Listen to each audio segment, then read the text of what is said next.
권력의 마치 해바라기처럼 이른바 뭐 제가 찐명입니다. 이런 식으로 이른바 이재명 이름을 팔아가지고 예. 뭔가 경선에서 이겨보겠다는 아주 얄팍한 속내를 그대로 이렇게 드러내는 것, 이건 상당히 좀 문제가 있다고 보이고요. 윤영찬 의원이 누가 영입을 했고 어느 정부에서 일했던 분입니까? 근데 문재인 정부 아닙니까? 그렇죠. 문재인 대통령의 신임을 받던 분한테 기본 정체성이 없다라고 하는 거는 예. 그게 진짜 민주당의 기본 정체성에 어긋나는 발언이죠. 이런 것들이 지금 민주당을 수렁으로 몰아넣고 있는 겁니다. 저는 숨죽이고 있는 당신들께 묻습니다. 당대표가 검찰 독재의 칼날에 난도질을 당하는 상황에서 당대표 체포 동의안에 왜 가결표를 던지셨습니까? 이재명 대표와 함께 윤석열 정권의 모든 퇴행을 저지하는 데 온 힘을 다할 것입니다. 저는 이번 국회의원 선거에서 서대문구 갑 출마의 뜻을 접고자 합니다. 서대문구 갑 전략 선거구 선정 결정을 선당 후사의 마음으로 수용해야 한다고 판단했습니다. 이재명 대표의 심장을 뺏길 수는 없다는 절박함으로 호소드립니다. 지금 성남시 중원구에서 민주당 후보로 나오겠다는 후보는 민주당의 기본 정체성조차 의심이 됩니다. 공통점은 이재명 대표를 위해서라는 이런 걸 내세웁니다. 이재명 대표를 위해서. 그리고 도전하는 그 당 상대들은 현역 의원들인데 한 분은 비명으로 꼽히시는 분이고요. 한 분은 친문으로 꼽히시는 분이에요. 오늘 마침 또 윤건영 의원께서 나와 계신데요. 친명 후보를 자처하니까 친명 호소인 아니냐. 그리고 이재명을 위한다고 하니까 찐명 마케팅을 지금 하고 있는 거 아니냐. 이런 지적까지 나오고 있거든요. 지금 두 분 모습 보셨는데 이거 어떻게 봐야 됩니까? 지금 이 상황을. 선거 때마다 매번 나오는 현상입니다. 저희가 지난주에는 한동훈 마케팅에 대해서 이야기했지 않습니까? 예. 국민의힘 중진 의원들조차도 의정 보고서에 한동훈 위원장과 같이 찍은 사진을 게재하고 불과 얼마 전까지는 윤석열 대통령과 찍은 사진이 다 바뀌었죠. 예. 한동훈 위원장으로. 선거라는 게 정치인의 입장에서 볼 때는 표를 얻고자 하는 거기 때문에 대중적으로 정치적으로 인지도가 높은 사람, 지지도가 높은 사람들을 활용한 마케팅을 하는 차원에서 봐주시면 될 것 같고요. 예. 기본적으로 저는 뭐 차이는 별로 없다고 생각합니다. 여당이나 야당이나 공이 다 유력한 주자를 이용한 활용한 마케팅을 하는 거죠. 다만 차이가 있다면 예. 국민의힘은 불과 얼마 전까지 내걸었던 윤석열 대통령의 사실이 사라졌다라는 게 어떻게 보면 국민의힘 입장에서 볼 때는 불행한 거죠. 예. 다만 민주당 의원들 내에서도 민주당 의원들 간의 의견의 차이라든지 예. 이런 부분들은 저는 졸졸졸 흐르는 시냇물 정도라고 생각을 합니다. 민주당 의원들과 윤석열 정부의 방향이 오히려 한강같이 넓다면 예. 그 차이가 별로 넓지 않거든요. 이럴 때는 결국 하나의 팀으로 우리가 이겨나가겠다라는 예. 의지를 가지고 모아나가야 됩니다. 이런 부분들은 뭐 여나 야나 할 것 없이 다 마찬가지라고 생각을 하고요. 아무리 표를 얻기 위한 거라고 하더라도 예. 지켜야 될 금도는 있지 않나라는 생각을 하고 검증위에서 적격 심사를 받은 분들이 그 선거운동을 하는 것은 이제 자유입니다. 그렇게 선거운동을 하는데 그분이 친명이라고 해서 자격공천이다. 이것은 맞지 않다고 생각합니다. 그런 과정에서 상대방을 그렇게 그 증오 어떤 멸시 어떤 이런 폭력적인 이런 언어를 사용하면 이게 당이 이 분열을 낼 수 있고 제가 어제 모두에게 이제 공관위원장 명의로 예. 경고를 날렸습니다. 지금 현역들 좀 많이 나가라. 자리 비워라. 예. 그래야 우리가 들어가지. 네. 그거거든요. 예. 처음에는 수박들 나가라고 했다가 이제 수박들 나가니까 그다음에 이제 좀 덜한 뭐 멜론들 나가라라고 예. 할 수가 있는 거고 네. 이제 그 친문들 나가라. 이젠 드디어 이해찬계도 나가라. 예, 그렇습니다. 예. 그러니까 목숨 걸고 이재명을 사수할 사람들은 우리다. 그러니까 그 사람들 말고는 다 가짜다. 나가라. 지난 2015년, 2016년 총선을 앞둔 당시 새누리당 모습. 이거 연상되는데요. 데자뷰 아닙니까? 소속 정당은 다르지만.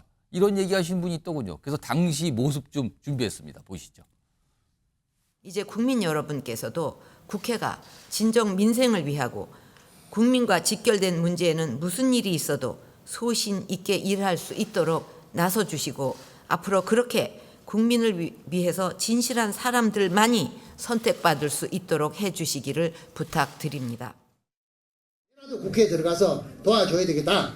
이렇게 하고 나와서 쫓아다니는데 진박이니 뭐니 이렇게 비아냥으로 조롱해서 되겠습니까, 여러분? 공천 과정에서 대우의 자존심을 짓밟아 버린 사람이 있습니다. 우리 당의 높은 사람이라 제 얘기는 안 할게요. 분명히 총선 이후에 책임질 부분은 책임을 져야 된다.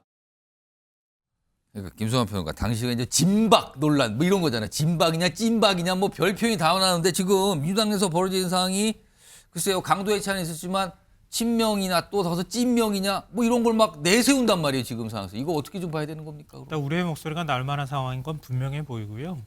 앞서 이제 박근혜 전 대통령이 진실한 사람들 표현 썼잖아요. 진실한 사람. 그것 때문에 진박이란 말이 생겨난 거거든요. 당시 이제 진박 공천하겠다 이렇게 해서 진박 간별사도 생겨났고 예. 그리고 결국은 나중에 가서 총선 불리해지는 상황 되니까 또 죄송하다고 막 큰 절 올리고 그랬었어요. 아, 또 길에서 절하는 모습도 있었어요. 네, 아마 많은 분들이 기억하실 것 같은데요. 그러니까 여당 입장에서는 사실 그런 확실한 어떤 구심력이 있는 측면이 있는데 야당은 그거보다는 상대적으로 좀 덜해요. 덜한데 지금 민주당에서 벌어지는 여러 가지 문제들을 보면 제가 왜 우려할 부분이 있다고 말씀드렸냐면 예. 비례의원들 16명 중에 10명이 지금 출마 선언을 했는데요. 아. 2명 빼고 전부 다 양지라고 할 만한 곳만 달려간다는 거예요. 근데 물론 비례의원들은 아무래도 조금 더 선거하기 편한 후보 또 한번 경쟁해 볼 만한 후보 지역 찾아갈 수밖에 없잖아요. 예. 근데 근본적으로 비례대표의 경우에는 전문성이나 아니면 사회적 약자에 대한 배려 이런 것들도 여성에 관한 배려 이런 예. 것들 때문에 사실 비례라고 하는 그 제도의 가치가 있는 거란 예. 말이에요. 근데 비례 끝나고 난 다음에 나 다시 지역구 가서 또 할래. 이렇게 가는 게 근본적으로 이게 타당한 거냐. 여기에 대한 근본적인 좀 회의가 좀 있고요. 예. 그렇다 하더라도 의원이 자기가 선택해서 지역구에서 당선해보고 싶습니다라고 출마하는 것까지는 막지 못한다 하더라도 예. 권력의 마치 해바라기처럼 이른바 뭐 제가 찐명입니다. 이런 식으로 이른바 이재명 이름을 팔아가지고 예. 뭔가 경선에서 이겨보겠다는 아주 얄팍한 속내를 그대로 이렇게 드러내는 것 이건 상당히 좀 문제가 있다고 보이고요. 아까 이명백 공관위원장 발언도 나왔던 것처럼 예. 선거 때 계속 이런 것들이 혼란스럽게 나올 거란 말이에요. 예. 공관위원장이 필요할 때 적절하게 경고주고 확실하게 기준이나 이런 거 룰을 좀 정해주면서 가르마를 쫙쫙 타주는 작업들을 해줘야 된다. 예. 민주당은 그게 좀 지금 부족한 것 같아요. 2015년의 새누리당 모습과 지금의 민주당 모습. 글쎄요. 이게 겹친다고 봅니까? 약간 상황이 좀 다르다고 봐야 됩니까? 그 당시에는 근데 대통령을 중심으로 약간 좀 무게감이 있는 분들이 진실한 사람들을 감별하고 다녔던 게 있었고요. 이번에는 아까 말씀하신 대로 좀 이제 초선 비례의원들이 많이들 그러시는 것 같아요. 그래서 저는 이재명 대표에 대한 충성 경쟁보다도 실은 약간 좀 면목이 없으니까 그 명분을 찾기 위한 방법론으로 찐명 호소가 가장 좀 유효한 전략이라고 본 것 같은데 아까 근데 좀 표현이 너무 거칠죠. 그러니까 이명백 위원장이 예. 아마 그런 부분을 지적하는 것 같아요. 경쟁하는 거 좋고 비판하는 거 좋은데 예.